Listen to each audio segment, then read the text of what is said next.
여러분 스포츠를 좋아하시는지 모르겠습니다만 좋아하시거나 좋아하지 않으시거나 지금 브라질 리오에서 올림픽이 열리고 있다는 것은 다 알고 계시리라고 생각합니다. 오늘이 폐막일이라고 그래요. 한 2주 정도 일정 이제 막바지를 달리고 있죠. 세계 200여의 국가에서 10,000명 정도의 선수들이 출전해서 자기 나라의 명예를 걸고 힘을 겨루는 세계인의 축제라고 말할 수가 있습니다. 스포츠를 좋아하지 않는 분도 물론 있을 수 있는데요. 이 올림픽의 역사는 100여 년 전에 1900년대 초에 근대 올림픽이 시작을 했습니다만 그때부터 시작한 것은 아니고 고대 올림픽이 지금부터 약 3000년 전부터 그리스의 올림피아라고 하는 동네에서 그 도시에서 올림픽이 시작이 되었습니다. 그러니까 이 역사가 100년, 200년 정도가 아니라 3000년이 내려오는 역사예요. 근데 도중에 물론 끊겼다가 기독교의 역사가 로마를 지배하고 있을 때 이건 이교도들의 어떤 그 모임이다 그래가지고 그것이 폐지가 됐었어요. 그리고 난 다음에 이제 근대 올림픽이 1900년부터 시작하게 되었는데 역사적인 걸 잠깐 제가 말씀을 드렸습니다. 근데 이 경기에 출전한 선수들이 이제 각기 자기의 그 나라를 대표하는 선수들이기 때문에 그들이 거기에 와서 어떤 행동을 취하느냐, 어떤 스포츠맨십을 발휘하느냐, 그들의 그 모습이 그 나라의 이미지를 나타내게 됩니다. 그러니까 굉장히 중요한 거예요. 거기서 물론 메달을 따고 이렇게 하면 그 나라의 어떤 국가적 위상을 발휘하게 되어지죠. 그러니까 결국은 나라의 어떤 선진국과 강대국과 그 나라가 갖고 있는 역량에 비례해서 결국은 순위가 결정되어지고 말더라고요. 그러니까 스포츠 강국이 따로 있는 것이 아니고 그 나라가 강국이면 결국 스포츠도 잘하게 되어지고 그래서 미국, 중국, 영국 이런 순서로 지금 진행이 돼 가고 있는 것 같아요. 그래서 거기에 출전한 선수들의 그 자세, 그들의 품행이 대단히 중요한 것입니다. 이 출전한 사는 선수들 가운데 나라를 대표한 사람들이 있지만 어떤 사람은 나라가 없어져 가지고 난민들이 서로 모여 가지고 난민 선수가 출전했다는 이런 소식도 들려오는데 그것은 그만큼 지금 지구촌이 나라를 잃어버리고 떠도는 사람들이 아직도 있다라는 것을 보여주고 있는 거죠. 자, 여기 출전한 선수들 가운데 어떤 나라 선수가 가장 자랑스러울까 이런 생각을 해봤어요. 어떤 나라 선수가 가장 자랑스럽겠어요? 미국 같은 선수들은 자랑스럽겠죠. 나라도 잘 살고 부강하고 금메달도 많이 따고 미국은 모르는 나라가 없고 그러니까 미국 선수들은 굉장히 자랑스러울 거라고 생각합니다. 다른 나라도 웬만한 나라는 다 자랑스러울 거라고 생각을 해요. 대한민국도 마찬가지죠. 중국도 마찬가지일 거고요. 근데 반대로 이런 생각을 해봤습니다. 어떤 나라의 국적을 달고 나왔을 때에 자랑스럽지 못할까? 그런 나라도 있겠죠. 어떤 나라가 여러분 자랑스럽지 못한 나라로 보여집니까? 저는 생각을 해봤어요. 저 아프리카에서 온 못 사는 나라 사람들은 자랑스럽지 않을까? 꼭 그렇다고 생각하지는 않습니다. 형편과 처지는 다 다를 수가 있으니까 꼭 그것은 잘 살고 못 사는 것으로 기준할 수는 없다고 생각합니다. 그런데 메달을 따고 난 다음에 경례하는 지도자 동지께 영광을 들려서 감사합니다 이런 고백을 해야만 하는 나라에서 온 사람들은 그렇게 자랑스럽지 못할 것 같아요. 어떻게 생각하세요?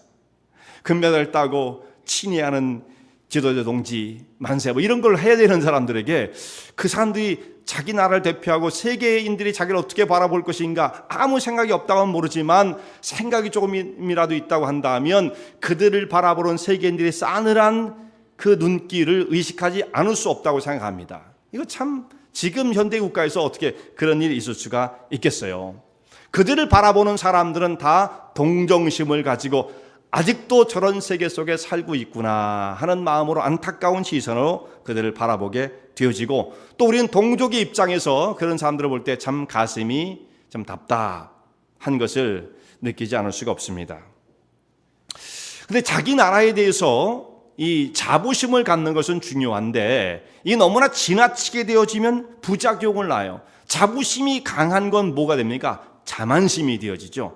그렇게 되다 보면은 문제가 생깁니다. 그런 문제를 가장 많이 일으키는 사람들이 중요한 결국은 미국 선수들이더라고요. 그래서 얼마 전에 그 보도가 나온 수영 선수 중에 좀 말썽꾸러기가 하나 있어요. 메달은 많이 좀 땄지만 그래가지고 이 선수가 브라질 사람들을 아주 낯이 보는 아주 심하게 내려보는 그런 태도를 가지고 있었기 때문에 그런 말을 했다고 생각해요. 자기가 놀러 나갔다가 결국은 자기가 다 잘못한 일인데 브라질 경찰을 만나서 강도를 당했다 이런 얘기를 했잖아요. 그래서 지금 결국 미국 수영협회인가 거기서 사과를 내고 이런 일이 있었습니다. 결국 지나친 자만심은 이런 교만 가운데 빠뜨리고 잘못된 길로 가게끔 만들어 버리고 마는 거죠. 제가 왜 이런 말씀을 올림픽 얘기를 길게 했느냐면 여기에 주제가 있지는 않습니다.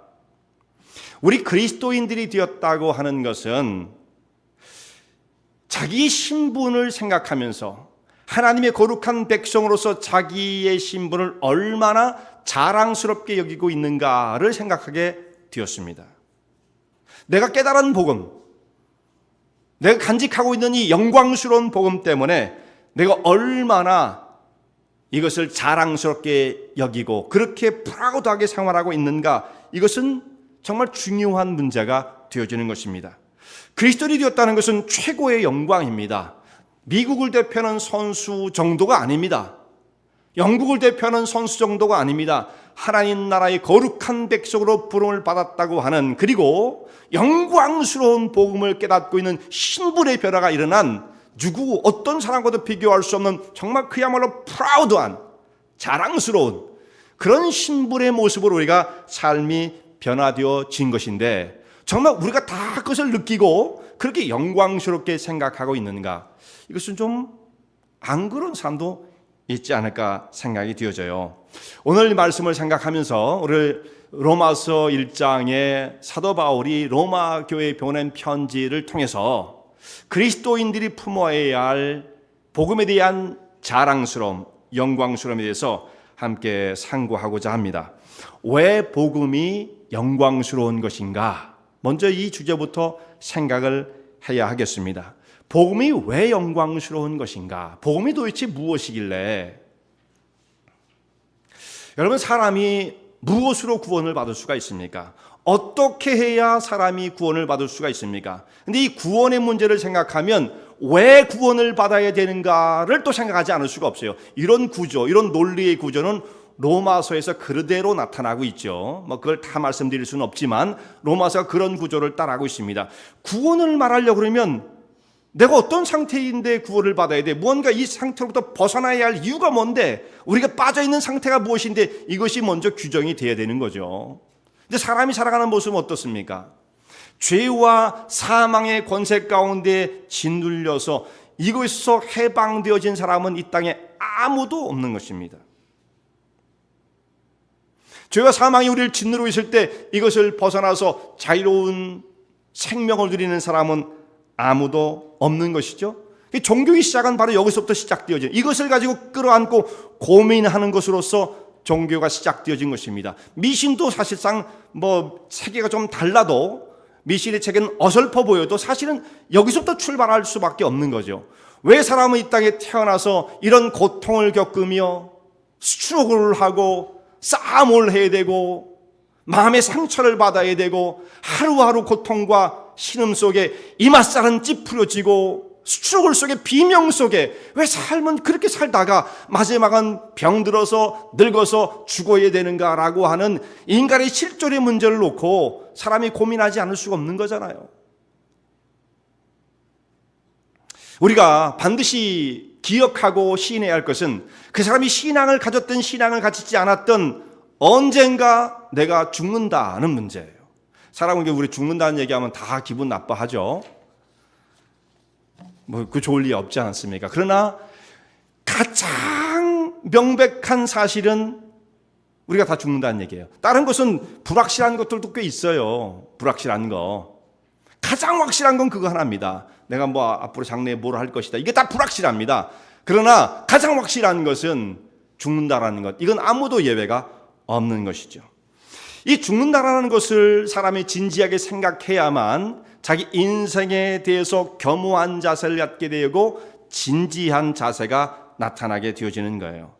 이것이 필연적인 일임에도 불구하고 어떤 사람은 이것이 있는지 없는지 인식하지 않는 사람들이 있습니다.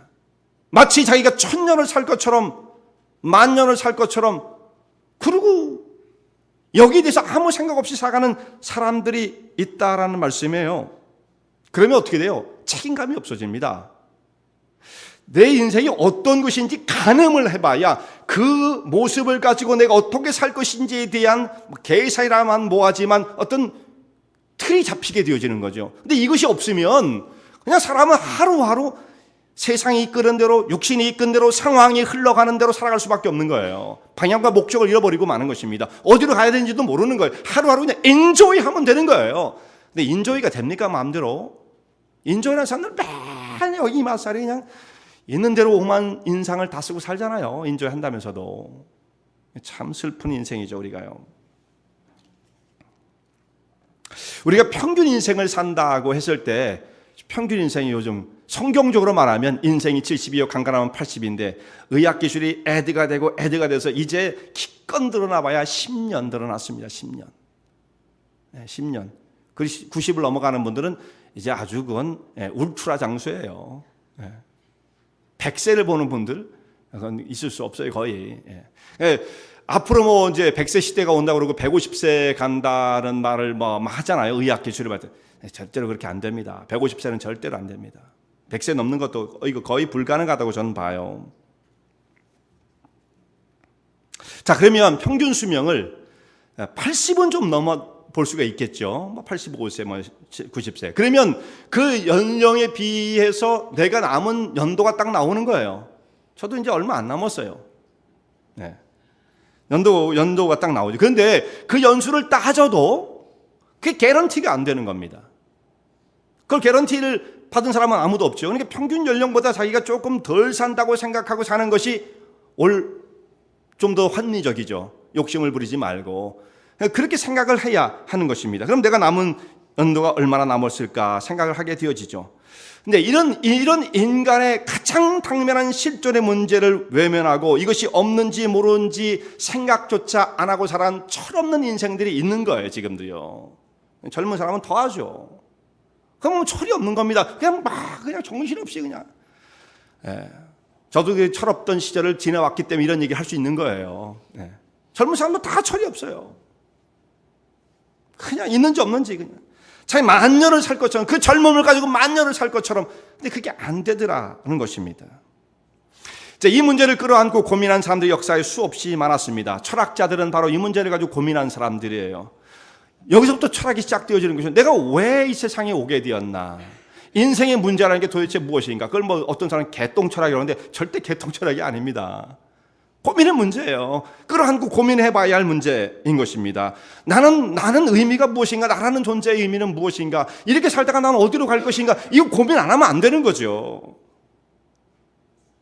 근데 아무리 고민해봐도 이 굴레로부터 벗어날 수 있는 길이 없더라는 것입니다. 철학자들이 아무리 고민을 했어도 꺼내놓은 대답이 뭐예요? 아무것도 없어요. 아무것도 없습니다. 그냥 사람은 죽는다. 뭐 이 정도예요, 그냥. 뭐 기껏 한다는 얘기가 인간은 행복을 추구하는 존재다. 뭐 그게 무슨 그야말로 그건 이제 아무것도 아니죠. 의미도 없는 얘기들입니다. 무엇을 해도 사람은 이 인간에 둘러쓰여진 이 한계, 이 굴레를 벗어날 방법이 없는 거예요. 그러니까 사람들은 여러 가지 방법들을 시도해 보았습니다. 도덕적인 삶을 한번 추라해 보면 어떨까? 사람과 사람 사이에 지켜야 할 어떤 도리, 삶의 윤리, 이걸 철저하게 지키며 사는 것이 어떤 인간을 인간답게 만들며 우리의 이런 속박을 해결할 수 있는 길이 아니겠는가? 도덕적인 삶을 추구해 보기도 하고, 어떤 사람은 금욕적인 삶을 말해 보기도 하고, 모든 욕구로부터, 인간적인 욕망으로부터 자기를 잘 다스려서 금욕적인 삶을 살면 어떤 길이 열리지 않을 것인가? 어떤 사람은 율법적인, 유대인들은 그렇게 생각을 했어요. 하나님이 주신 율법을 철저하게 지키면서 살아가면 뭔가 인생의 길이 열리지 않겠는가? 여러분, 율법 지킨다고 길이 열리지 않습니다.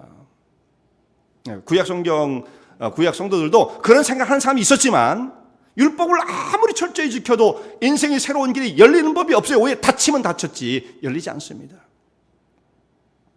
머리를 깎고 산으로다가 수행을 하면 뭔가 길이 열리지 않을까? 세상의 부와 권세, 이것들을 다 좀 많이 가지고 있으면 뭔가 사람을 지배하는 이런 어떤 지위에 올라가면 이걸 벗어날 수 있을까? 아무도 그런 사람 없잖아요. 이런 것도 있죠.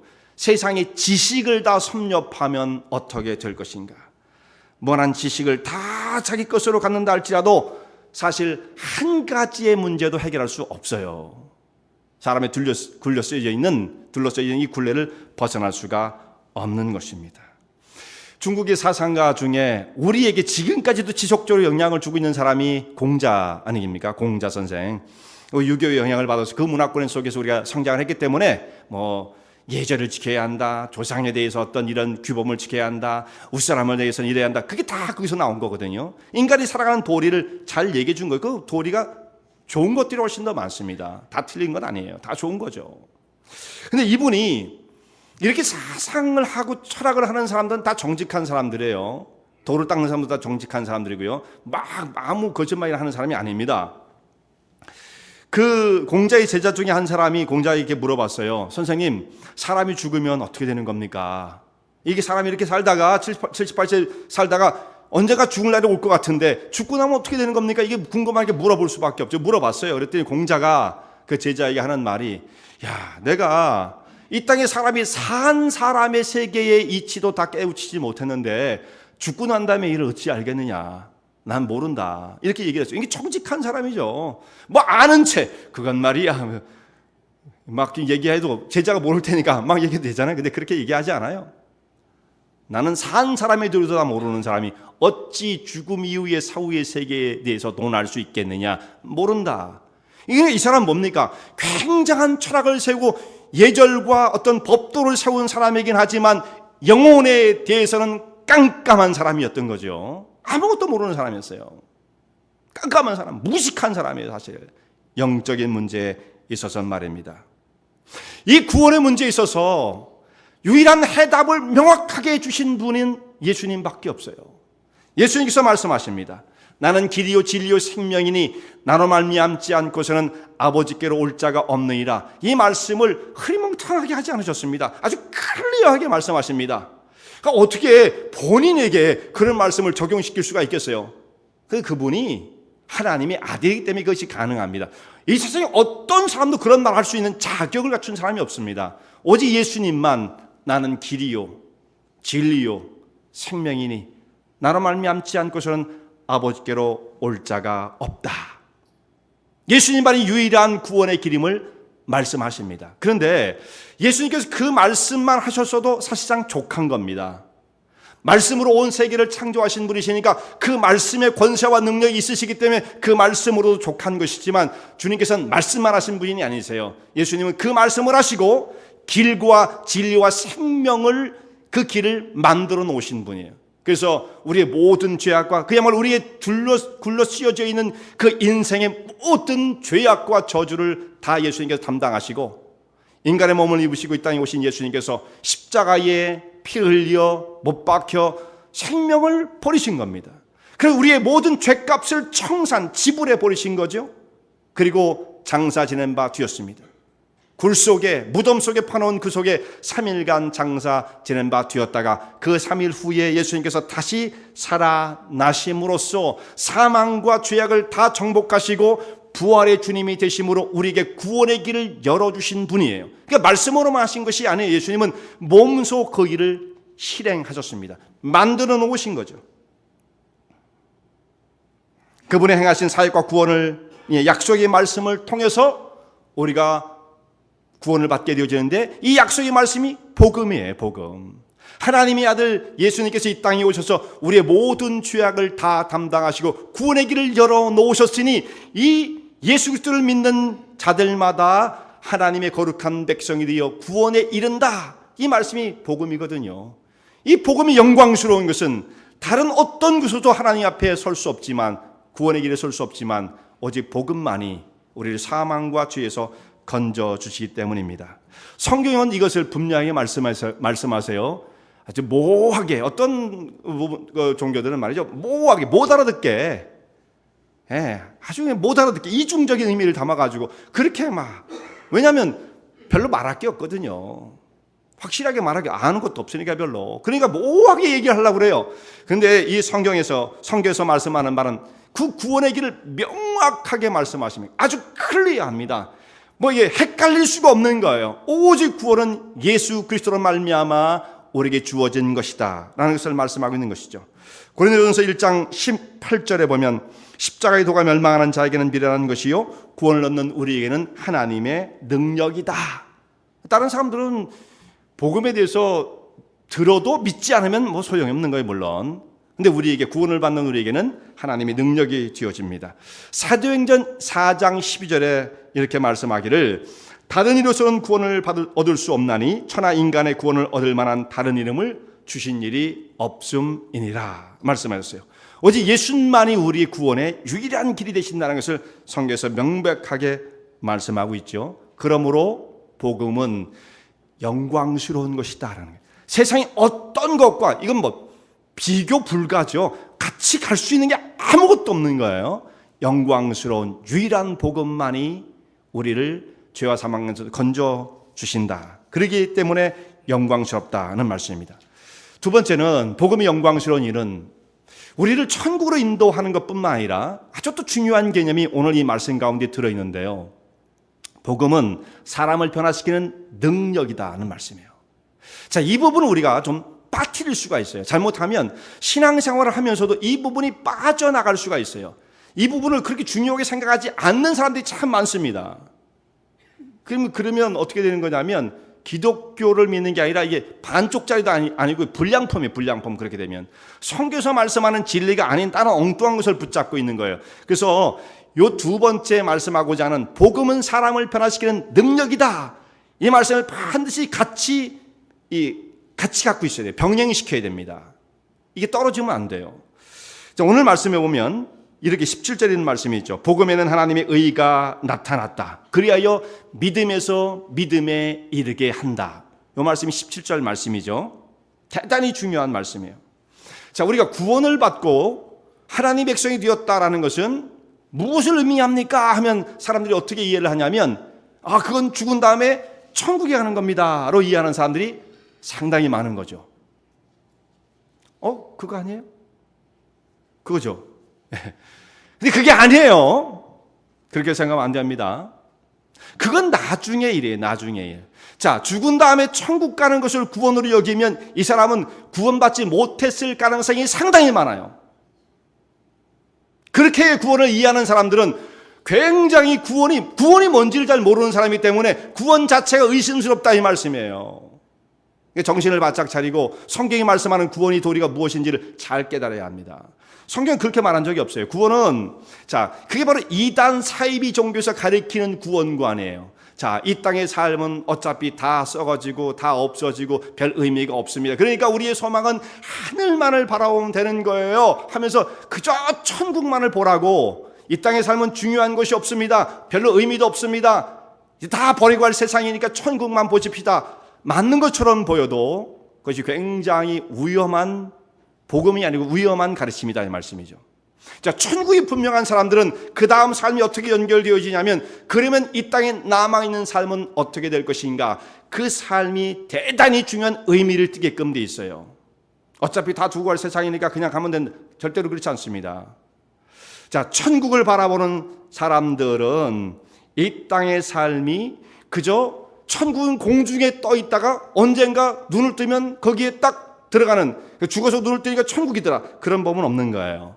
여기 있는 삶이 연결되어서 지속적으로, 이건 톱니바퀴하고 똑같습니다. 이게 하나가 뚝 빠지면요 안 돌아가는 거예요. 자, 여기서의 삶이 그대로 연결되어서 이 삶의 연장이 천국으로 연장되어지는 것이라고 보면 그것이 올바른 구원관이에요. 여기는 뚝 띄워놓고 내가 예수를 알죠, 믿었죠, 교회를 다닌 적도 있죠, 구원에 대해서 말씀을 들은 적도 있었죠, 그 정도 한 사람이 이 생이 끝나고 나니까 천국에서 딱 눈이 뜨게 되더라. 야, 나 천국에 들어왔구나. 이런 일은 안 벌어져요. 그렇게 이해하시면 대단히 곤란합니다. 수없이 이 말씀에 대해서 반복해서 말씀을 드렸어요. 천국에 대해서 말씀을 드릴 때마다 이 땅의 삶의 연장선 속에서 천국을 이해해야만 된다라는 말씀이에요. 여기는 엉망으로 살았는데, 책임 없이 살았는데, 하루하루 닥치는 대로 살았는데, 그럼에도 불구하고 교회에 출석한 적이 있었기 때문에, 예수라는 그 부분의 이름을 들었기 때문에, 그래도 아까 그래도를 불렀는데 잘 해석을 해야 되는 겁니다. 잘 해석을 해야 돼요. 그래도 나는 엉망으로 살았어도 하나님은 나를 구원하실 것이다 라는 것은 그건 복음은 아니에요. 네. 이제 우리가 죄를 지어도 하나님은 우리를 여전히 사랑하시고 나를 놓지 않겠다는 그 하나님의 사랑을 표현한 것은 너무 훌륭한 찬양이지만 그게 구원관을 말해주는 건 아닙니다. 구원관. 이해하시겠어요?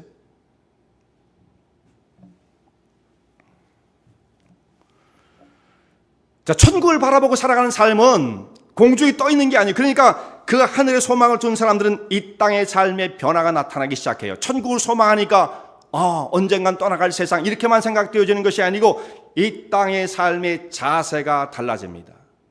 삶의 모습이 달라집니다.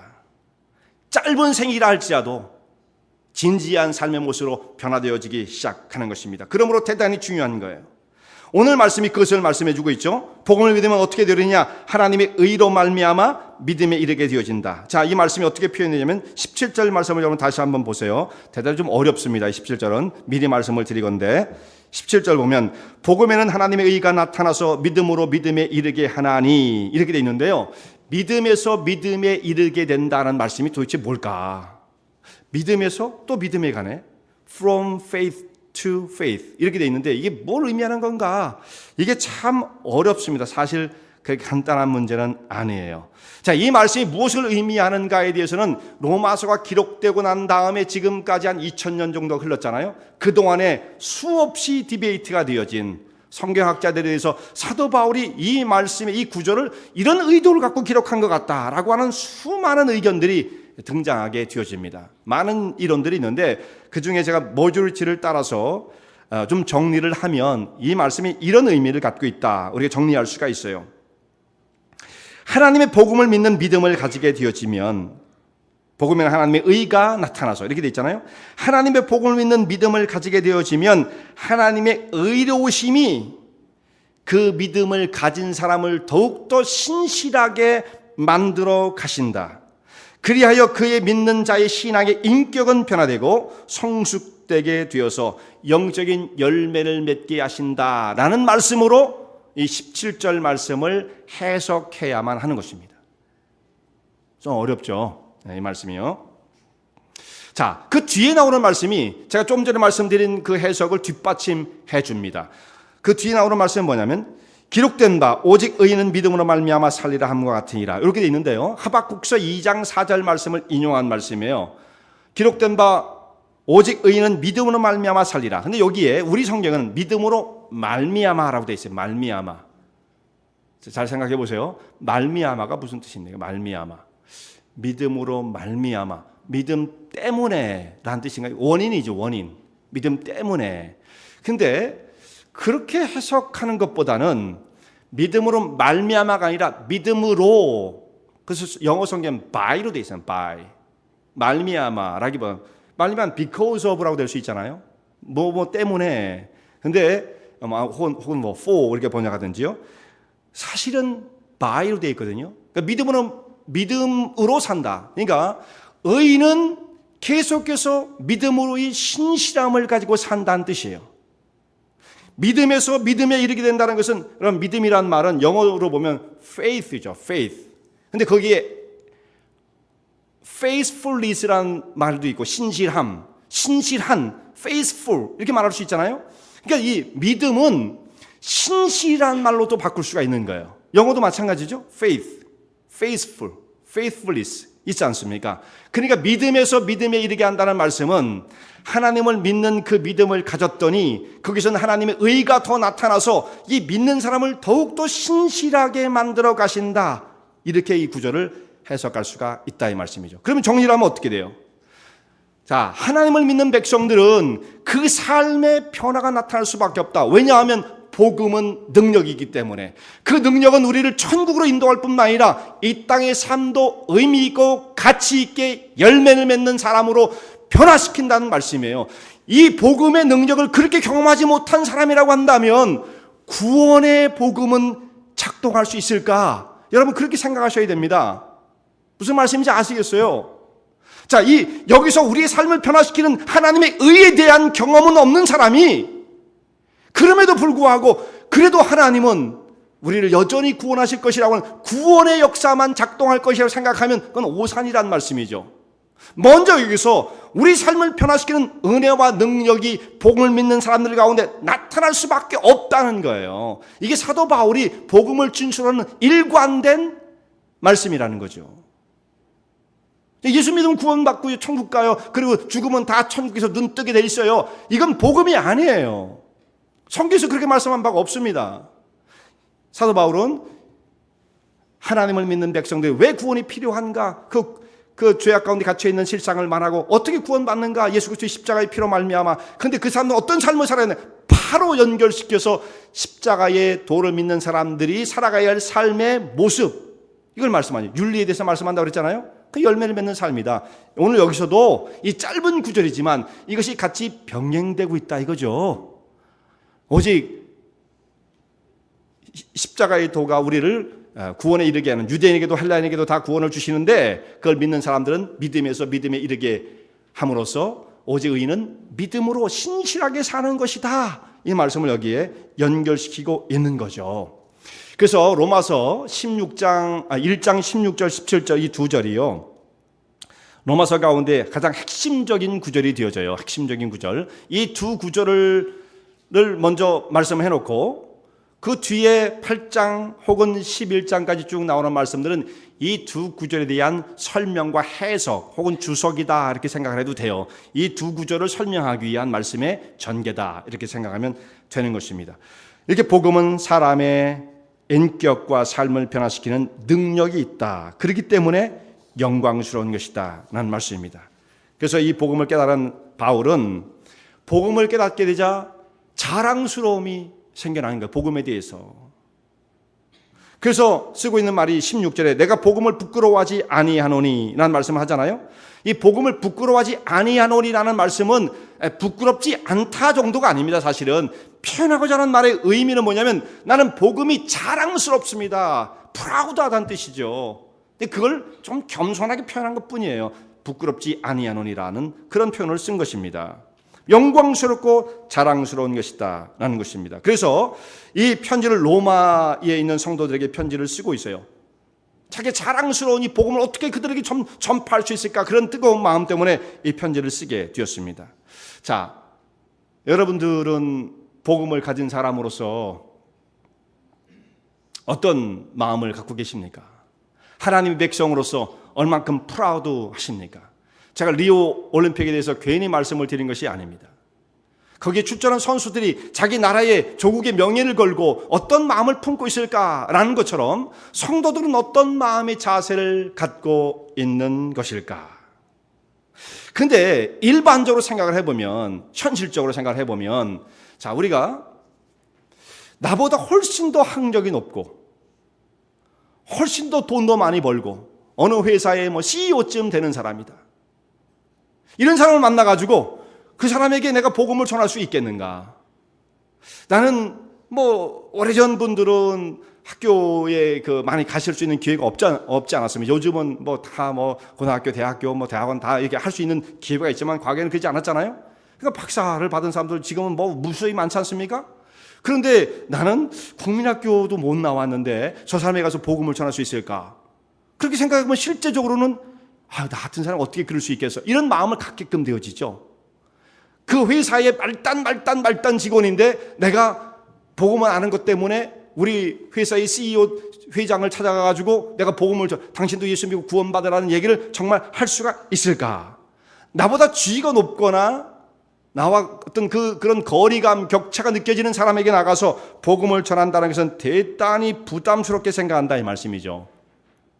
근데 우리가 이걸 알아야 합니다. 내 지위를 가지고 복음을 전하는 것은 아니에요. 복음 자체가 영광스럽기 때문에 복음을 전하게 되어지는 것이지 내가 지위가 있기 때문에 복음을 전하는 것은 아니라는 사실, 이것을 분명히 알아야만 합니다. 그래서 사도 바울이 지금 로마의 편지를 쓰고 있는데 로마가 어떤 도시입니까? 이 당시의 로마, 인구 100만이 넘는 세계 최대의 문명화되어진 도시였죠. 문명화되어진. 그 당시에 사람들이 다 수도를 쓰고 말이죠. 하수구 시설이 다 발달되어 있고 최고의 도시예요. 최고의 도시. 그리고 모든 권력이 집중되어 있는 로마 제국의 그 모든 세금이 다 그걸 몰려들고 그 사람들 로마 사람들 일할 필요가 없죠. 다 종들이 하니까 노예로 잡아다가 그 사람들이 그냥 먹고 마시고 즐기고 학문하고 시나 쓰고 노래하고 이런 사람이었단 말이에요. 그러니까 최고의 상류 사회에서 원하는 마대로 살 수 있는 사람들을 향해서 저기 유대의 시골 출신 갈릴리 나사렛 예수의 그 복음을 전한다는 것, 이게 어떻게 보면 말이 안 맞는 것처럼 보이지 않습니까? 그 유대인, 그 사도 바울도 유대인 출신이잖아요. 원래 그 사람이 로마 시민권을 가진 사람이긴 하지만 유대인이잖아요. 유대인. 그 신분의 어떤 벽을 극복하기가 쉽지 않은 것이죠. 그러니까 이런 사람이 로마 사람들을 생각하면 야, 내가 과연 그런 사람에게 복음을 전할 수 있을까? 이런 생각할 수도 있을지 모르죠. 거기엔 최고의 학문을 가진 사람들, 지위를 가진 사람들, 권력을 가진 사람들, 돈을 가진 사람들, 이런 사람들이 몰려 있었지만 바울이 이 편지를 쓰는 것은 복음의 영광스러움 때문에 그들이 아무리 어떤 지위를 누린다 할지라도 그들이 갖지 않은 이 복음의 영광스러움을 체험한 바울이 넉넉하게 이 편지를 써서 내가 당신들에게 복음을 전하고 싶다고 하는 말씀을 전했던 것입니다. 세상에 무엇이 영혼을 살리고 병든 영혼을 치유할 수가 있겠어요? 권력도 안 되는 거고요. 아무것도 할 수 있는 게 없어요. 뭐 지식이 있다고 해서 사람을 바꿉니까? 박사학위를 하면 뭐 인간이 바뀝니까? 제가 박사들을 많이 만났는데요. 안 바뀌어요, 사람들요. 그런데 복음은, 이 복음의 위대함은 사망 가운데 빠져 허우적거리는 인생들을 불러서 그 영혼을 치유하고 그 사람을 바꾸어 놓고 천국으로 인도할 뿐만 아니라 이 공허한 천국만 가면 된다는 뜻이 아니에요. 그냥 이 땅의 삶 자체를 바꾸어 버려요. 영혼을 흔들어 놓는 거예요. 삶의 인격을 바꾸어 버립니다. 새로운 삶의 비전이 나타나게 만듭니다. 그래서 개인을 고치고요, 병든 심령을 고치는 것이고요, 병든 사회를 고치는 것이고요, 깨어진 가정을 회복하게 만드는 것이고요, 결국은 제국을 바꿨어요. 로마라고 하는 그 제국을 송두리째 바꿔버리는 역사가 어디로부터 나옵니까? 뭐 돈 때문에 나오는 게 아니었잖아요. 예수 그리스도의 영광스러운 복음이 세계를 바꾸는 것입니다. 사도 바울도 젊었을 때에는 이 학문이 최고야 이런 생각을 했던 사람이에요. 그래서 정말 그는 학문의 끝까지 가봤던 사람이에요. 얼마나 공부를 많이 했느냐면 그가 나중에 전도를 하다 이런 소리를 듣잖아요. 바울아, 내 많은 학문이 너를 미치게 하는도다 라는 말을 듣지 않았습니까? 누가 한 말이에요? 성경 지주 때 나왔었죠. 네. 총독이었죠. 총독이, 베스도가. 그러니까 바울이 그만큼 공부를 많이 했다는 것은 이방인도 알 정도였다 이거예요. 그만큼 그 사람이 대단한, 그러니까 학문의 세계, 율법에 흠이 없는 사람, 율법을 추구하고 추구했던 사람, 절제를 가지고 삶을 살았던 사람이죠. 그런데 그가 해봤는데 이거 갖고 안 되는 걸 그가 깨닫게 되어진 거예요. 복음의 영광스러움을 만나니까 이거야말로 지푸라기도 안 되는 것입니다. 아무것도 할 수 있는 것이 없는 것입니다. 근데 복음은 심플해 보이지만 이 복음을 그가 간직하고 깨닫게 되었을 때 이 복음은 영혼을 바꾸고 삶을 바꾸는 것을 깨닫게 되어지는 것입니다. 복음은 능력이요, 영광이에요. 그래서 이 복음을 가진 사도 바울이 복음을 자랑스럽게 여기는 것입니다. 내가 복음을 부끄러워하지 않아요. 이 정도가 아닙니다. 내가 복음을 자랑스럽게 생각하노니, 내가 이 복음의 영광스러움을 깨달았노니, 이런 뜻이 되어지는 것입니다. 그러니까 그는 누구를 만나든지 복음을 전하고 싶어하는 간절함이 있었어요. 총독을 만나도 복음을 전하고 싶고, 왕을 만나도 복음을 전하고 싶고, 로마에 있는 지위 있는 사람들을 만나서도 복음을 전하고 싶은 간절함이 있었던 것입니다. 자, 우리가 믿는 이 복음을 통해서 얼마나 그 복음이 나를 새롭게 변화시키며 나의 삶을 바꾸어 줄 뿐만 아니라 그것을 깨닫고 있는 삶 자체가 얼마나 영광스러운 것인가를 정말 알아야 한다는 말씀이죠. 누구 우리보다 대단한 신분을 가진 사람을 만나니까 나는 그냥 주눅이 들어가지고 복음이라는 얘기를 어떻게 그래요 갑자기. 그렇게 생각하면 안 된다. 내가 어떤 지위를 가졌기 때문이 아니에요. 복음 자체가 영광스럽기 때문에 이 말씀을 전할 수가 있다. 그런 말씀이죠. 그런데 마지막으로 복음을 그 비밀을 깨달은 바울은 그의 심령 속에 눌림과 빚진 마음을 가지게 되어집니다. 이게 정말 앞뒤가 안 맞는 것처럼 보이는데 이 사실, 이것을 고백하고 있는 바울의 신앙적 인격을 여기서 발견하게 되어지고요. 야, 이게 믿는 사람이로구나 하는 것을 깨닫게 되어집니다. 바울은 빚진 마음을 가졌어요. 복음을 깨달은 사람으로서 아주 독특한 삶의 자세인 것입니다. 복음을 깨닫게 되었을 때에 그것을 알지 못하는 다른 사람을 보면 어떤 생각이 듭니까? 야, 아직도 저것도 모르고 그냥 다 죽어가는 저 미개한 사람들, 아무것도 모르는 야만인들, 어떻게 그런 사람들을 내가 정말 이 복음을 통해서 깨우쳐 줄 수 있을까? 이렇게 생각할 수 있지 않겠어요? 근데 바울은 그런 마음을 갖지 않습니다. 오히려 우월감을 가졌던 것이 아니라 그 사람들 향해서 빚진 마음을 가진, 빚진 마음을. 내가 아무것도 모르는 야만인들을 깨우러 복음을 가지고 간다 이렇게 생각하지 않았던 것입니다. 오히려 빚진 마음을 가지고 그들을 섬기기 위한 마음을 가지고 선교의 사역을 감당했던 사람이에요. 그러니까 바울의 이런 신앙 고백을 보면 그의 신앙적 인격, 그냥 사람됨이라기보다도 그가 예수를 믿고 변화된 그 모습이죠. 그 신앙의 인격 때문에 참 우리가 머리가 숙여지죠.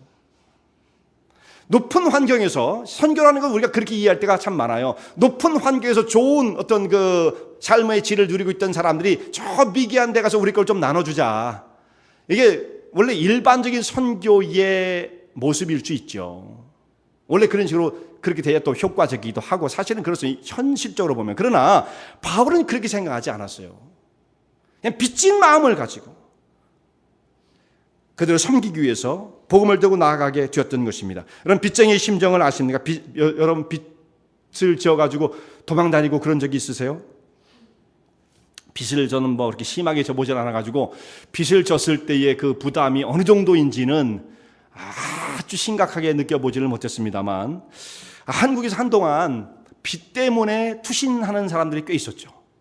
그냥 한 가족이 그냥 전체 아파트에서 막 뛰어내려가지고 뛰어내리면 지만 뛰어내리지 왜 애까지 그냥 그래가지고 막 한 가족이 죽고 이런 끔찍한 사건들이 신문에 막 보도가 되어지니까 그게 꼬리에 꼬리를 물고 막 그런 사건이 벌어지잖아요. 그러니까 그런 사건이 벌어질 때 절대 보도를 그런 식으로 하면 안 됩니다. 자극적으로. 그러면 사회 현상이 되어버려요. 아, 우리 그냥 끝났다. 저 사람처럼 끝내는 방법은 이런 거야. 깨끗하게 그냥 뛰어내리 이런 식으로 막 삶을 극단으로 몰아가게 되어지죠. 그러니까 그런 사건이 있더라도 보도를 좀 자제하는 것이 중요합니다. 좋은 것들은 많이 보도하고 그렇게 사회적인 현상으로 나타날 수 있는 것들은 보도를 하지 않는 게 중요하죠. 근데 지금은 그 일이 없어졌다기보다는 좀 보도를 안 하는 것 같아요. 어쨌든 지금은 이제 그런 신문 뉴스를 좀 덜 자주 보게 되어지는데요. 한 가족이 얼마나 프레셔를 받았으면 집단으로 다 뛰어내리겠습니까? 그러니까 이 빚진 사람들의 마음이 그만큼 압박감으로 시달린다라는 말씀이죠. 그런데 바울이 자기를 고백하면서 나는 모든 사람이 빚진 자다라고 고백을 합니다. 무엇 때문에 그런 거예요? 복음에 대한 압박감이죠, 압박감. 그것이 자기를 막 짓누른다고 생각하는 거예요. 내가 이 생명의 복음을 깨달은 자로서 삶을 변화시키고 우리의 삶을 하나님의 거룩한 백성으로 변화시킬 뿐만 아니라 천국을 이끌어가는 이 능력 있는 복음을 간직한 채 이것을 그저 땅속에 묻어두고 가슴속에만 묻어둔다고 한다면 이것이야말로 죄악이 아니겠는가, 그렇게 생각하는 압박감을 가지고 있었던 것입니다. 영광스러운 복음을 체험한 바울은 그래서 자기 우월적인 자리에서 다른 사람에게 자기 것을 나눠준다는 의무가 아니라 채무감에 시달리는 사람으로 다른 사람을 섬기기 위해서 달려갔던 것입니다. 영광스러운 복음은 사람을 이렇게 변화시키는 거예요. 우월감, 자랑스럽게 잘난 체 하는 것이 아닙니다. 그 복음을 깨달은 사람은 다른 사람을 향해서 어떻게 하면 저 사람을 섬길 수 있을까라는 마음의 자세로 삶이 변화되게 되어지는 것입니다.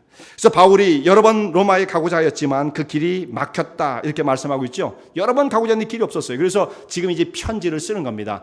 내가 당신들이 언젠가는 꼭 갈 터인데 내가 가기 전에 내가 가서 전하려고 하는 복음의 말씀이 이런 것입니다 라고 이 편지를 썼어요. 그래서 로마서 15장에 있는 말씀 보면 내가 대강 썼노니 이런 말이 나오거든요.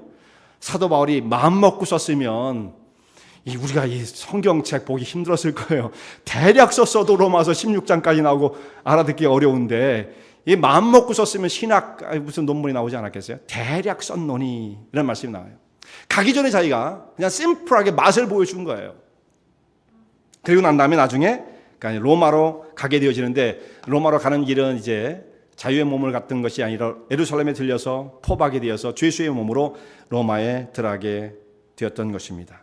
자, 이렇게 빚진 마음을 가지고 살아가는 사람이 복음을 깨달은 사람이었어요. 빚장이의 마음이었던 것입니다. 자, 모든 사람을 보면서 채무감을 느끼는 거예요. 이게 뭡니까? 빚장이로 가난한 것이 아니라 온 세상을 품을 수 있는 거인 같은 마음을 갖는 거예요. 복음이. 예수 그리스도의 생명의 영광스러운 복음을 체험한 사람은 그러니까 이렇게 소망과 인격과 비전이 달라지는 거예요. 그냥 쭈글쭈글하게 자기 것만 알고 그죠? 내 생애 속에 집착하는 그냥 자기 세계 속에 빠져가지고 그게 다인 것처럼 쳇바퀴 돌듯이 이런 삶에서 탈피해야 하는 것입니다. 인생이 영광스러운 복음을 갖다 하면서도 불구하고 그 한계적 상황을 벗어나지 못한 채 이마에 막 그냥 찡그리고 그 상태에서 벗어나지 못한다는 건 참 불행한 일이죠. 그리스도의 복음이 우리 심령 속에 들으면 영혼이 달라지는 거예요. 생각하는 방향이 달라지는 것이며 정말 그야말로 이게 좀 생각하는 방향과 크기가 달라지는 것입니다.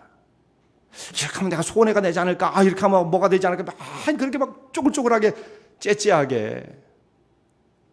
저는 나중에 시간이 많이 갔습니다만 나중에 우리 애들이 저를 보면서 우리 아버지 참 째째해서 이런 말을 듣는 게 제일 비극이라고 생각해요. 인생으로 이 땅에 하나님의 거룩한 백성을 살면서 어떻게 그렇게 째째하게 안 되는 거예요, 그건. 그야말로 좀 통 좀 크게 말이죠. 왜 그렇게 되느냐? 그 사람이 원래 다 째째한 사람들이에요. 여기 있는 사람 모두가 다 째째한 사람들이에요, 다. 그러나 영광스러운 복음이 우리 삶을 변화시키는 겁니다. 새로운 비전에 눈을 뜨게 만들어주는 것입니다. 사람을 더 고상하고 가치 있는 모습으로 변화시켜주는 것입니다. 이 비전을 심령소에 간직하고 거룩한 일에 쓰여지는 하나님의 종들 되시기 바랍니다. 은혜와 진리 장로교회는 진실된 하나님의 말씀, 건강한 신앙의 공동체를 찾는 모든 분들께 열려 있습니다. 교회 주소는 230 US Highway 45번, Vernon Hills, 230 US Highway 45, Vernon Hills, VERNONHILLS에 위치하고 있으며 새벽 예배는 화요일부터 토요일까지 오전 6시, 금요 저녁 예배는 금요일 저녁 8시, 주일 1부 예배는 오전 8시, 2부 대예배는 오전 11시에 시작합니다. 이 설교를 들으시고 하나님의 말씀에 대해 궁금하신 점이나 신앙 상담을 원하시면 교회 전화 847-962-4412번 847-962-4412로 문의하시기 바랍니다.